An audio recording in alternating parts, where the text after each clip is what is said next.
लोकाभिरामम् रणरङ्गधीरम्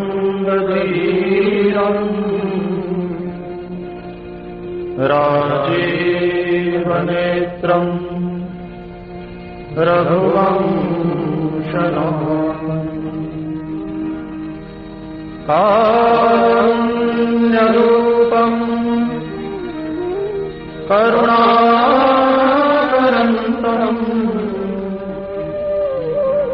श्रीरामचन्द्रम् शरणं प्रपद्ये। नरोत्तमं देवी सरस्वती व्यासं ततो जयमुदीरये। कल्याणानां निधानं कलिमलोचनं पावनं पावनानां पाथेयं जन्मोक्षो सपदि परपदे प्राप्तिये प्रस्थितस्य विश्रामस्थानमेकं कविवरोचतां जीवनं सज्जनानां बीजं धर्मध्रुवस्य भवति भूतेतु रामनां विश्वानि देव सविता दुरितानि परासुव यद्भद्रं तन्नासु ओम शांति शांति शांति। देखो शांति से सुने, जिसको कोई ज्यादा ही परेशानी हो जाए तो उठ के चल जाए। वैसे हनुमान जी सामने विराजमान है तो किसी को कोई परेशानी नहीं होगी। मैं अपनी बात नहीं करूंगा, मैं गायकों की बात भी नहीं करूंगा, मैं हमारी संस्कृति और इस देश की अस्मिता की बात आपसे करूंगा। गुरु पूर्णिमा, ये गुरु पूर्णिमा प्रारंभ कहां से हुई? जब षष्ठी बनी।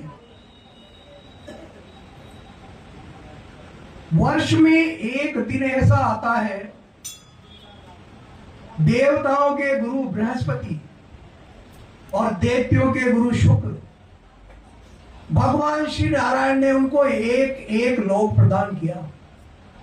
दैत्यों के गुरु और देवताओं के गुरु में कोई अंतर नहीं रखा। एक को गुरु दिया ग्रह, एक को शुक्र दिया। शुक्राचार्य जी को शुक्र दिया, बृहस्पति जी को गुरु दिया।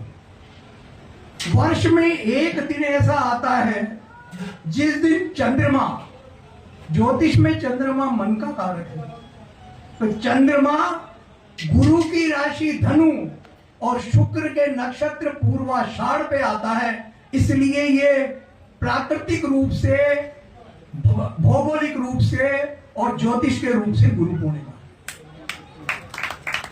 तब से गुरु पूर्णिमा प्रारंभ हुई है। फिर उसके बाद गुरु होते गए और व्यास जी भी इस दिन प्रकट हो गए तो वेद व्यास जयंती भी हो। लेकिन मूल रूप से ज्योतिष के जो आधार है, 4 वेद का जो 6 वेदांग है, उसमें भगवान और वेदों के जो नेत्र हैं ज्योतिष, वो ये कहती है कि गुरु की राशि और दूसरे दैत्यों के गुरु शुक्र के नक्षत्र का मिलान चंद्रमा से होता है, मन से मिलान होता है दोनों गुरुओं का इस दिन, इसलिए ये गुरु पूर्णिमा है। अब बात आती है गुरु की। देखो, किसी को बुरा लगे, लेकिन मैं संस्कृति की बात करता हूं, और किसी को अगर गलत भी लगे तो मैं मान के चलता हूं कि वो शास्त्र पढ़े, और फिर अगर मैंने शास्त्र की बात कही है तो गलती उसकी है, मैं शास्त्र की बात नहीं कर रहा तो गलती नहीं। समझ में आ गया? गुरु क्या है और गुरु का कर्तव्य क्या है और शिष्य का कर्तव्य क्या है, इस पर मैं आपसे 2-5 मिनट ऊपर हो जाए तो थोड़ा सा क्षमा करना, पर बात आप समझने की कोशिश करो। आज हम गुरु तत्व को नहीं समझे हैं और हम शिष्य के कर्तव्य और गुरु के कर्तव्य को नहीं समझे हैं। इससे हमारी सनातन संस्कृति को इस देश में बहुत बड़ा नुकसान हुआ है। ये मैं आपको सत्य बात कह रहा हूं। आज जो हमारी संस्कृति की मजाकें बन गई है ना, वो इसीलिए बन गई है कि हम तत्व को समझ ही नहीं पाते। हम तो हमारे मन में जो आता है ना वही करते हैं। शास्त्र और तत्व को हम समझना भी नहीं चाहते और समझते भी नहीं। एक बात लिख दी गोस्वामी तुलसीदास जी ने लिखा, अखंड मंडलाकारं व्याप्तं येन चराचरम्, जो पूरे चराचर में व्याप्त है, यत् पदम दर्शितम तेन तस्मै श्री गुरुवे नमः, वो गुरु है। तो क्या इंसान गुरु हो सकता है क्या? बताओ। सारे संसार में व्याप्त क्या मनुष्य हो सकता है क्या? बताओ। गुरु वास्तव में एक तत्व है, और उस तत्व की, जैसे भगवान की पूजा हम मूर्ति में करके हमें अपने आप को जोड़कर समर्पित करते हैं, ऐसे ही किसी अच्छे मानव में हम गुरु तत्व को प्रतिष्ठित करके और उन शास्त्रों को, उस हमारे दर्शन को समझना चाहते हैं। अगर मनुष्य ही गुरु होता तो द्रोणाचार्य की मूर्ति से एकलव्य इतना बड़ा धनुर्धर नहीं बनता कि उसने कर्ण और अर्जुन को भी पीछे छोड़ दिया था। समझ गए थे द्रोणाचार्य कि ये व्यक्ति हम सबको, हमारे सारे क्षत्रिय और जो राजतंत्र से राजगुरु के द्वारा जो सीखे गए उनको पीछे छोड़ रहा है, क्योंकि उसने ऐसे तीर चलाए थे कि ना तो कुत्ता भौंक सका, ना उसके मुंह से ब्लड का एक रेशा है खून का। देखो आप, केवल मूर्ति से, कोई गुरु नहीं था उसका। उसने नाम रख दिया द्रोणाचार्य, एक मूर्ति बना दी मिट्टी की उस वीर बालक की। बंदौ गुरुपद पदुम परागा सुरुचि सुवास अमित अवगाहा अमीय मुई मय चूरण चारु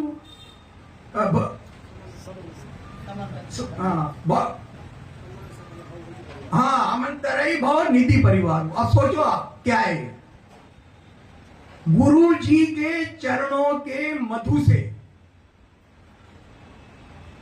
है ना, और उनके चरणों में जो रज है वो एक दवा का काम करती है, और उससे हम संसार के लोग अपने परिवार सहित भव रोग से मुक्त हो जाते हैं।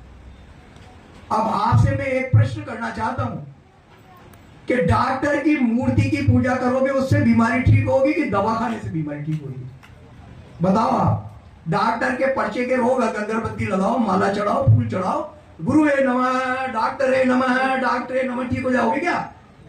तो ये तुलसीदास जी का दर्शन क्या कहता है कि मूरिमय चूर्ण चारु, जो रज है वो दवा है, उस चरण रज को लेने से भव निधि करोगे या भव के रोग दूर होंगे। और वो चरण क्या है? आप दर्शन में देखो इसको। तुलसीदास जी ने कविताएं नहीं लिखी है, दर्शन शास्त्र लिखा है।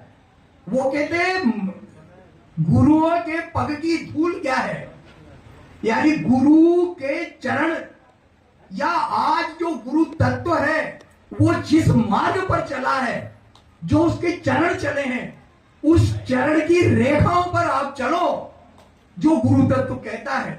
और गुरु तत्व दो बात कहता है, इसलिए सफल गुरु वो है जो दो बात कहता है, आचरण सुधारो और समर्पण बना लो। आचरण सुधारो और समर्पण बना लो, यही गुरु तत्व है संक्षेप में। ज्यादा कोई व्याख्यान में तो 5 घंटे बोल जाऊंगा गुरु पे, लेकिन इतना टाइम नहीं है ना। अब मैं आपको वशिष्ठ जी के जीवन से पूरा गुरु तत्व सिखा देता हूं। वशिष्ठ जी का नाम सुना है किसी ने? सुना है? सबने सुना होगा, क्योंकि राम जी के गुरु थे, सूर्य कुल के गुरु थे, सब जान गए। राम जी ने वशिष्ठ को घर घर में फेमस कर दिया, भगवान से जो जुड़ गया वो फेमस हो गया। वशिष्ठ जी को जब सूर्य कुल का पुरोहित बनाने लगे तो उन्होंने मना कर दिया कि मैं यहाँ का पुरोहित और राजगुरु नहीं बनना चाहता। क्यों? उन्होंने कहा पुरोहित पुरोहित ही कर्म अति मंदा, वेद पुराण की न सब नंदा। ये राजगुरु और ये पुरोहित का कर्म बहुत निंदनीय है, क्योंकि इसमें दक्षिणा पर ध्यान होता है, इसमें आदमी बंध जाता है, राजतंत्र जो कहेगा वो करेगा, उसकी गुरुता खत्म हो जाती है। इसलिए मैं नहीं बन सकता, मैं बंधन में नहीं पड़ूंगा, मैं तो ऐसे ठीक हूं। वशिष्ठ जी कह रहे हैं बात, जिन्होंने योग वशिष्ठ नामक ग्रंथ लिखा। मैं नहीं कह रहा हूं, मैंने कहा ना एक एक बात आपको शास्त्र की कहूंगा यहां। तो वशिष्ठ जी ने कहा यह बात, तो ब्रह्मा जी ने वशिष्ठ जी को बुलाया और कहा कि तुम ये सब छोड़ के इस गुरुत्व में, इस योग में क्यों लग रहे हो? उन्होंने कहा कि केवल भगवान प्राप्ति। तो उन्होंने कहा इसी वंश में आगे महाराज दशरथ या भगवान प्रकट होंगे और तुम्हें उनके नामकरण का, उनको पढ़ाने का, उनके गुरु बनने का सौभाग्य मिलेगा, इसलिए पुरोहित बन जाओ। तो वशिष्ठ जी ने स्वीकार कर लिया, क्योंकि अंतगति तो भगवान ही है। वही बात है, गोपियों ने जब महाराज करा और कृष्ण भगवान ने कहा कि तुम यहां क्यों आ गए, तुम तो भगवान के पद पे चलो, अपने पति की सेवा करो। उन्होंने कहा धन पे चलने से क्या होगा कि भगवान मिलेगा। तो गोपियों ने कहा कि जब भगवान सामने खड़ा है तो फिर कौन से धन पे चलेंगे। तो यहां भी वही बात आ गई कि गुरु वशिष्ठ जी ने कहा कि ठीक है, जब भगवान मिलेंगे तो मैं पुरोहित बन जाता हूं, और वो पुरोहित बन गए वशिष्ठ जी। अब देखो आप, वशिष्ठ जी जीवन भर राम के पथ पे चले। किसके पथ पे? राम के पथ पे। लेकिन जब दशरथ जी, जो उन्हें श्रद्धा से गुरु मानते थे, दशरथ जी जब गए कि मैं राम को राजा बनाना चाहता हूं, राम के वनवास का योग उन्होंने देख लिया था, इसलिए मुहूर्त नहीं निकाला। उन्होंने कह दिया वही दिन अच्छा है जिस दिन भगवान का राज्याभिषेक होगा। टाल दिया, और जब गुरु, उन्होंने कहा कि गुरुदेव आप राम जी को जाके उपदेश करो, कल उनका राज्याभिषेक करूंगा। तो गुरु जी तो जानते थे कि राज्याभिषेक तो होगा नहीं, पर फिर भी थोड़ी सी दशरथ जी की रिकमेंड उन्होंने कर दी कि राम जी से जाके ज्ञान तो नहीं दिया राम जी को, लेकिन राम जी से ये कहा कि आज वो संयम करो कि कल तुम्हारे पिता की इच्छा पूरी हो जाए। निवेदन कर दिया गुरु ने भगवान को। भले ही वो शिष्य है, लेकिन ज्ञान नहीं दिया। वो जानते हैं शिष्य तो क्षणिक है, ये तो भगवान है, और ये चाहता है राजा नहीं बनना। और फिर जब भरत जी आए, तो भरत जी से जब समाज जुटा, अंतिम क्रिया होगी दशरथ जी की। और 1 मिनट बातें नहीं करो भाई, बातें करना बाहर जाके करो, या फिर आप बोल लो पहले आके। हाँ, मेरे को क्या है, थोड़ा सा चिढ़ हो जाती है बातें करने को। हाँ, तो इधर ध्यान दो थोड़ा सा, आपको अच्छी बात मिलेगी। किताब की बात कर रहा हूं, मेरी बात नहीं कर रहा। ब्रजराज गाथा नहीं है ये, राम गाथा है। आगे ना समझ में। तो जब अपन का चल रहे थे कि भरत जी जब बैठे अंतिम क्रिया करके, और गुरु वशिष्ठ जी का जब सबने कहा गुरु वशिष्ठ कहेंगे, देखो आप गुरु तत्व क्या है। और भरत जी जैसा संत, रामचरितमानस में भरत से बड़ा कोई संत नहीं हुआ। और मैं तो ये मानता हूं कि इस संसार में इतने अवतारों में सतयुग से लेकर आज तक भरत से बड़ा कोई संत नहीं हुआ जो ये कहता है कि सिर भर जाऊं उचित रस मोरा, सबते सेवक धर्म कठोरा। और सेवक की साहिब की आज्ञा मानना ही सेवक का धर्म है। चाहे साहिब कह दे कि गर्दन कटा दे तो कट जानी चाहिए, अपना कुछ नहीं है। जब सेवा कर रहे हैं तो साहब जो कहेगा वही होगा। तो ऐसे भरत जो कहते हैं अपनी मां से कि मुझे तो सिर के बल चलना चाहिए, क्योंकि इस पृथ्वी पर भगवान मेरे भैया तो पैर के बल चले हैं, जहां उनके पैर पड़े वहां मेरा सिर पड़ना चाहिए। मैं पैदल चल रहा हूं, ये भी धृष्टता कर रहा हूं। इतना बड़ा दर्शन जिसका है, वो भरत जी जब गुरु वशिष्ठ खड़े होकर कहते हैं कि पिता जिसको राज्य देता है वही राज्य का उत्तराधिकारी होता है, तो आप राजा बनो। और कोई गलत अच्छा नहीं है। परशुराम पिति आज्ञा राखी, मारी मात लोग सब गाई, तनक आती यौवन दयु, प्रभु आज्ञा जसन भयउ। गुरु आज्ञा, पिता की आज्ञा से उन्होंने कहा परशुराम ने मामा मार दी तो भी उनका कोई बुरा नहीं हुआ। ययाति को पुरु ने यौवन दे दिया तो भी कोई बुरा नहीं हुआ। ऐसे दृष्टांत देके उनसे कहा कि अब राज्याभिषेक कर लो। भरत जी अब गुरु जी को डांट तो सकते नहीं थे, मर्यादा में थे। गुरु जी तो गुरु जी हैं, लेकिन भरत जी तिल मिला गए। भरत जी ने कहा एक तो इन गुरु जी ने पिताजी को ये बात नहीं बताई कि राम राज्याभिषेक नहीं करेंगे, योग नहीं है, और आप मत पड़ो चक्कर में। अगर ये बात बता देते तो राम मेरे भैया बनने नहीं जाते आज। न राज्याभिषेक का निर्णय होता, न 2 वरदान मांगे जाते, न भैया गली गली में, सड़क सड़क पे, जंगल जंगल में, कांटों में घूमते। अब दूसरी बात ये कह रहे कि राजा बन जाऊं मैं। तो भरत जी ने क्या कहा उनको? भरत जी ने कहा गुरुदेव को खड़ा होके, जब भरत जी का नंबर आया, माँ ने भी कह दिया कौशल्य में कि गुरु आए सु सब पथ्य, तो गुरु का जो आज्ञा है वही सब दबाए। और जब भरत जी का नंबर आया तो भरत जी ने कहा कि गुरु विवेक सागर जग जाना। मेरे गुरुदेव हैं, ये विवेक के सागर हैं, और इन्हीं कर भव बैर समाना। ये जो संसार है ना, ये बेर के समान इनके हाथ में है। इनको बेर के समान दिखता है आगे क्या हो रहा है, पीछे जैसे अपन बेर यहां रख लें तो अपन को सब दिखता है, बेर किधर लुढ़केगा क्या होगा। इनडायरेक्ट में उन्होंने कहा कि गुरुदेव ये सब जानते हुए भी आपने मेरे पिता को नहीं रोका, आपने ये सब जानते हुए भी मुझे राज्याभिषेक करने की कह रहे हैं आप।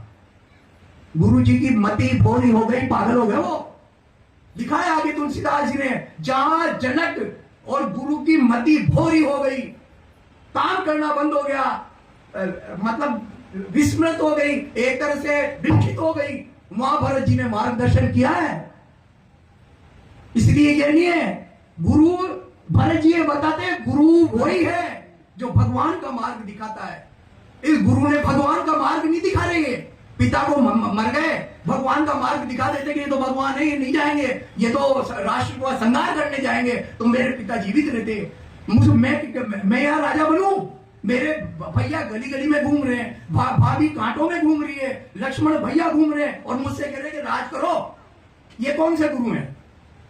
अप्रत्यक्ष रूप में उन्होंने सम्मानजनक शब्द में गुरु जी को बता दिया कि गुरु गोविंद दोहु कहे काके लागो पाए, बलिहारी गुरु आपने गोविंद की बताए। गुरु की बलिहारी तब तक है जब तक वो गोविंद का मार्ग दिखाता है, यदि गोविंद का मार्ग नहीं दिखाता है तो वो गुरु नहीं है। वही गुरु है जो गोविंद का मार्ग दिखाता है। आज इस देश की स्थिति इतनी विकृत हो चुकी है कि जितने बड़े गुरु हैं, मैं रात दिन सुनता हूं, पढ़ता हूं, बड़े बड़े गुरुओं को अपना मार्ग दिखा रहे हैं, वीडियो में अपने भाषण प्रसारित कर रहे हैं, अपन नाच रहे हैं तो वीडियो में दिखा रहे हैं, अंतरराष्ट्रीय कथावाचक वीडियो में नाच रहे हैं। बोलो, जब गुरु नाच रहा है, यह कौन सा गुरु तत्व है भाई? यह कौन सा गुरु तत्व है? कहां लिखा है, कहां लिखा है ये बात? आप तो गुरु हो, आप जो अनुसरण करोगे आपके शिष्य भी नाचेंगे, फिर आपकी शिक्षाएं भी नाचेगी, फिर लोग कहेंगे आपका धर्म तो नाचने के अलावा कुछ बचा ही नहीं। आपने वीडियो में देखो, बुरा मत मानना, मैं आपको देखता हूं, आप फेसबुक देखना, हमारे संस्कृति के अलावा दूसरे धर्म के वीडियो दिखते हैं क्या? वो भी भक्त पूजा करते हैं, वो भी शुक्रवार को जाते हैं, वो भी रविवार को जाते हैं, वो भी ग्रंथ साहब पढ़ते हैं, वो भी जैन मुनि को पढ़ते हैं। कभी देखा आपने वीडियो किसी का जाता हुआ, नाचता हुआ? बताओ। हम इसमें आनंद ले रहे हैं, हम इसमें भगवत प्राप्ति कर रहे हैं नाच नाच के। क्या हमारी संस्कृति है? क्या हम कह रहे हैं? क्या करना चाह रहे हैं? हम कहां ले जाना चाह रहे हैं शास्त्रों को? और इसीलिए तुलसीदास जी ने लिखा, प्रथम भगति संतन कर संगा। भागवत और पुराने ग्रंथों में भले लिखा श्रवण पहली भक्ति है, उन्होंने कहा श्रवण पहली भक्ति नहीं है, कान तो सुन के बुरा भी कर देता है। प्रथम भगति संतन कर संगा, दूसर रति मम कथा प्रसंगा। पहली भक्ति क्या है? पहली भक्ति गुरु सत्संग, जो सत्य चीजें हैं, जो सच्ची बातें हैं, जो हमारे शास्त्र कहते हैं, जो हमारे संत महात्मा कहे गए, उस पे चलो। दूसर रति मम कथा प्रसंगा, मेरे जो कथा प्रसंग है ना भागवत जी कर रहे हैं, उसमें एक शर्त लगा, पहली भक्ति खुली है प्रथम भगति संतन कर संगा, उसके बाद की 8 भक्ति में तुलसीदास जी ने शर्त लगाई है हर भक्ति में, दूसर रति मम कथा प्रसंगा। कथा प्रसंग जहां हो उसमें रति रहनी चाहिए, वीडियो और मोबाइल में रति नहीं रहनी चाहिए। सब छोड़ के उसमें लग जाओ कि भगवान की कथा हो रही है, आंखें बंद करके 2 घंटा भगवान को सुनो। रति शब्द जोड़ दिया तुलसीदास जी ने, क्योंकि वो कलयुग में पैदा हुए, वो जान देते अब मोबाइल बनने वाला है। फिर कहां लग गए थे वो ज्योतिषी थे, 125 साल ऐसे ही थोड़ी जिंदे रहे तुलसीदास जी धराधाम पर। अकबर जैसा आदमी ये कहता है कि तुलसीदास कवि नहीं है, उसने एक एक मंत्र लिखा है और उस मंत्र का एक से एक शब्द वेद और पुराण की चीजें हैं। ये बात तो अकबर कह रहा है, आप हम नहीं कह रहे, अकबर कह रहा है ये बात। उस तुलसीदास जी का दर्शन पढ़ो आप, एक एक चौपाई आप पढ़ोगे, एक एक चौपाई में मैं ऐसे ऐसे संतों को सुनता हूं। अभी एक संत की मैंने 9 दिन की कथा सुनी, 9 दिन तक उन्होंने केवल इस बात पर कि मां जानकी क्या है 9 दिन लगा दिए, केवल मां जानकी। और उन्होंने कहा दुनिया में जितनी बातें हुई है ना ये मां जानकी से हुई है। इसीलिए विश्वामित्र वाल्मीकि जी ने लिखा वाल्मीकि रामायण में कि यह चरित्र सीता या चरितम महत्, ये रामायण राम का चरित्र नहीं है, ये सीता का चरित्र है। और इसीलिए राम ने लौकुश से सुनी अगर राम का चरित्र होता, राम जी सुनते तो सब कहते हैं अपने में मियां मिट्टू अपनी अपनी गाने सुन रहे हैं। राम जी भी सीता या चरितम महा, सीता का चरित्र है, इसलिए राम जी ने सुना। आप देखिए गुरु दर्शन क्या कहता है। अब मैं बताता हूं गुरु का कर्तव्य और शिष्य का कर्तव्य। भरत की जीवन के खेल के जरिए 2 मिनट में पूरी करता हूं। बचपन में क्या हुआ कि राम जी और भरत जी खेलने गए। ये सही घटना है, ग्रंथों में लिखी है, ये रामायणों में। तुलसी रामायण तो संक्षेप में लिखी है तुलसीदास जी ने, केवल वो बातें लिखी है जो समाज सुधारने की हो, बाकी अन्य ग्रंथों में देखना। तो भगवान राम ने कहा भाई 2 ग्रुप बनने चाहिए। खेल होता है तो 2 ग्रुप बनते हैं, एक उस पाले में एक इस पाले में। तो लक्ष्मण जी ने पहले कह दिया भगवान से कि मैं तो आपके पाले में रहूंगा, भले खेलूं तो खेलूं, नहीं तो नहीं खेलूं। राम जी ने कहा भाई ये तो ठीक है। तो भरत जी की तरफ राम जी ने देखा। भरत जी ने कहा जो स्वामी कहे वही सेवा है, आज्ञा समन सुसाहिब सेवा, आपकी आज्ञा के अलावा कोई सेवा है ही नहीं। तो उन्होंने कहा भरत सामने रहेगा। दूसरे ग्रुप में भरत को बना दिया। अब 5 उधर 5 इधर, खेल चालू हुआ। तो लक्ष्मण जी ने भरत जी से कहा, लक्ष्मण जी भरत जी की तरफ देख रहे थे तो कहा नहीं देख रहे थे, तो पास जो भरत की तरफ थे ना, उन्होंने कहा लक्ष्मण जी आपकी तरफ देखा है कि आप भगवान के एंटी हो गए, विरोधी पाले में आ गए। उन्होंने कहा चाहे विरोध में रहूं चाहे पक्ष में रहूं, मैं तो भगवान के दर्शन करना चाहता हूं। अगर वहां चल जाऊंगा तो दर्शन कैसे होंगे, इसलिए मैं तो चाहे विरोध में रहूं चाहे पक्ष में रहूं, भगवान के चरण दिखने चाहिए, भगवान की खेल दिखना चाहिए, भगवान की क्रीड़ा, और वो इधर से ही दिखे। अब मैं बताता हूं गुरु क्या करता है। भरत क्या है, संत है, गुरु है। मैंने बताया ना आपको, भरत क्या है, संत है। लक्ष्मण क्या है, जीवाचार्य है। ये कभी अपन मिलेंगे तो मैं समझाऊंगा क्यों जीवाचार्य। शत्रुघ्न क्या है, अर्थ के अवतार है। 3 जने हैं ये, और भगवान तो भगवान। अब राम जी ने गेंद दी भरत जी को कि भाई उधर से चालू हुई। राम जी ने गेंद फेंकी स्टार्ट करके भरत जी के पास, और भरत जी ने जोर से लात मारी। गेंद राम जी की तरफ नहीं फेंकी, किसकी तरफ फेंकी, लक्ष्मण जी की तरफ। यानी संत, जब संत की शरण में आप जाओगे, गुरु की शरण में जाओगे, तो संत का कर्तव्य है कि आचरण सीखने के लिए आचार्य के पास जाओ। चाहे वो किताब हो, चाहे वो व्यक्ति हो, चाहे वो किसी के उपदेश हो। तो जीवाचार्य लक्ष्मण जी की तरफ भेजा, और लक्ष्मण जी ने उस बॉल के एक किक लगाई, शत्रुघ्न जी को भेजा, शत्रुघ्न जी के पास भेजा कि वहां जाओ, समर्पण सीखो। वो अर्थ का अवतार है, अर्थ में मत फंस जाना। पढ़ लिखने के बाद अर्थ में फंस जाते हैं लोग। एक कथा के 5-5, 10-10 लाख रुपए रोज ले रहे। देखो आप बेच रहे हैं, दिखाए ना आपकी बात होते हैं कि कथा को बेचेंगे ब्राह्मण, तब पतन होगा इस संस्कृति का। तो लक्ष्मण जी ने लात मार के कहां भेजा, शत्रुघ्न जी के पास। तो शत्रुघ्न जी ने कहा समर्पण सीख जा। एक जोर से लात मार के भरत के पास भेजा कि वहां समर्पित हो जा, जो उसका जीवन है संत का वैसा रहना है, नहीं तो लाते पड़ती रहेगी अगर इस संस्कृति को बचाना है तो। और फिर भरत जी ने लात मारी तो राम जी के पास वो बोल गई, राम जी ने लात नहीं मारी, राम जी हार गए। तो सबने कहा कि राम जी ने तो मारी नहीं, अब तो हम तो जीत गए, सब भरत जी की जय बोलने लगे।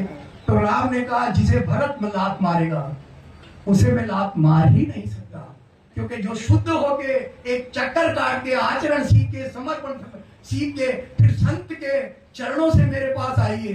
संत जिस भरत ने जिसको भेजा है वो तो मेरा भगवान है, मैं उसे लात नहीं मारूंगा। चाहे मैं हार जाऊं, लेकिन मैं उसे लात नहीं मारूंगा भगवान। तो सब जय जयकार करने लगे कि भरत की जय, भरत की जय, भरत की जय। भरत जी जीत गए। तो भगवान भरत ने कहा कि मुझे बोलने दो, जीत राम की ही हुई है। सबने कहा कैसे, लात भी मारी फिर भी ये तो पार्शलिटी है, आप तो बड़े भैया को पढ़ा रहे हो। उन्होंने कहा उनकी स्वभाव की जीत हुई है। जो संत के पास से भगवान की शरण में चल जाता है, चाहे वो विभीषण ही क्यों ना आए, चाहे वो सीता जी के चोंच मार के और जयंती क्यों नहीं आए, भगवान उसे लौटाते नहीं है। भगवान तो उसको शरण में क्षमा कर देते हैं। इसलिए भगवान के स्वभाव की जीत हुई है। अगर भगवान के स्वभाव की जीत हो जाए तो हम सब संतों की, हम सब जीवाचार्यों की, हम सब समर्पित अर्थशास्त्रियों की कोई आवश्यकता ही नहीं है, क्योंकि सबकी अंत गति तो भगवान के चरणों में ही है और कोई नहीं है। इसलिए लक्ष्मण जी ने, बात पूरी कर रहा हूं ज्यादा, लक्ष्मण जी ने निषाद राज एक नाम है, सुना होगा आपने? निषाद राज को लक्ष्मण जी ने कहा कि है मित्र, राम सकल परमार्थ रूपा, ये चक्कर में मत पड़ो कि धर्म करें, दान करें, के कहीं ने ये वरदान मांगा, कौशल्या ने ये कहा। राम सकल परमार्थ रूपा, जितने हम परमार्थ करते हैं जीवन में, दान, दक्षिणा, संत समागम, भगवान की कथा, रामलीला, भागवत और सब, इसका अंतिम जो परमार्थ है वो तो भगवान राम ही है। इसलिए निशिदिन सोते जागते खाते पीते भगवान का नाम लो, हमेशा भगवान का नाम लो। एकनाथ जी बहुत बड़े सिद्ध हुए जिन्होंने एकनाथ रामायण लिखी। तो पहले के जमाने में आज की तरह लेटरिन नहीं थी महाराज, आज की तरह की लेटरिन नहीं थी, तो पर्दा लगा रहता था, ऐसे होते थे संत महात्माओं। तो एकनाथ जी जब सुबह सुबह शौच को गए तो हवा चली तेज, पर्दा ही नहीं गया, तो उनके नौकर ने देख लिया। तो नौकर ने देखा तो एकनाथ जी जबान पकड़ के बैठे थे। तो नौकर ने सोचा यार ये कोई आसन रहता होगा, इससे आ जाता होगा। तो जब वो आए ना तो उन्होंने कहा महाराज एक बात कहा, क्या वो जीवा पकड़ के बैठे थे, मैंने देखा, तो वो कौन सा आसन है? उन्होंने कहा आसन इसलिए नहीं है कि मैं रात दिन विठल विठल विठल विठल करता हूँ, और जब वहां शौच पे जाता हूँ तब भी मेरी आदत है, तो वहां अगर भगवान का नाम लूंगा तो अपवित्र होगा, इसलिए जुआ पकड़ के बैठता हूँ कि विठल विठल मत बोलो। तो वो जो नौकर था ना, वो जो सफाई कर रहा था, सफाई करने वाला उनका सेवक, उसने कहा अगर वहां प्राण निकल गए तो फिर क्या होगा? उन्होंने कहा अरे, तो पैरों में पड़ गए, अरे वहां भी विठल का नाम तो सब जगह लो, वहां प्राण निकल जाएंगे तो क्या होगा? वहां भी मन से विठल विठल बोलो। इतना बड़ा दर्शन वो सफाई करने वाले ने एकनाथ जी को दे दिया। तो वहां प्राण निकल जाएंगे तो फिर विठल विठल क्या करोगे पूरे जीवन? मर्द इसीलिए तो कर रहे कि मरते समय निकले। इसलिए मैं कह रहा हूँ राम ही भजिए, राम ही गाइए। आपने मेरी बात को बहुत ध्यान से सुना, मैंने बीच में ये भैया को कोई बात कही तो मैं क्षमा मांगता हूँ, क्योंकि मेरे को थोड़ा सा वो लग रहा है कि भगवान की चर्चा चल रही है, जो भी है, लेकिन देखो भगवान की ही कृपा होनी चाहिए, भगवान का ही नाम होना चाहिए, अंत में भगवान की ही गति है। हम मनुष्य बने तो भगवान की वजह से बने हैं, ब्राह्मण के यहाँ पैदा हुए तो भगवान की वजह से बने हैं, और ऐसे बड़े बड़े भागवताचार्य, ये अंतरराष्ट्रीय भागवताचार्य और ये संगीत सम्राट जी पंचम वेद का साधना करने वाले के पास बैठे हैं, तो ये राम जी की कृपा है।